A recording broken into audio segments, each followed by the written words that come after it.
লীলা দেখতে প্রস্তুত। দেখা যাক আমি স্ট্রাইক করতে পারি কিনা। দেখো প্রথম বলটাই স্ট্রাইক করবে। ও এটা তো সোজা যাচ্ছে ও না। এটা তো আমাদের দিকে আসছে। আমাদের সরতে হবে, সরে যাও। সাবধানে। ও এটা তো মাঠের দিকে চলে যাচ্ছে, ওই যে ওই দিকে। ও এটা তো এদিকে আসছে, Oh God! এদিকে আসছে। গাড়িটা নিজের ইচ্ছা মতো চলছে। এটা তো এদিকেই আসছে। এটা 2 নম্বর টেক। ও মনে হচ্ছে এটা পারফেক্ট স্ট্রাইক হবে।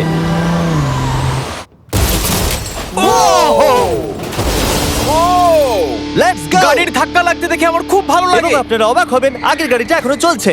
এই ভিডিওতে আমি আর বয়েজরা কিছু ব্র্যান্ড নিউ ডিজাইন পরে আছি, যেটা আপনারা আমাদের নতুন স্টোরে পেয়ে যাবেন, mrbeast.store। 3 2 1 আমরা সব mrbeast.com থেকে সরে এসেছি, যেটা আমাদের আগে ছিল। সরে যাও। এখন আমরা mrbeast.store। ও মাই ও এটা কি? আমরা এক্ষুনি মরে যেতাম। আমি তোমাকে দেখাচ্ছি কিভাবে একটা ফুল স্ট্রাইক করতে হয়। ওকে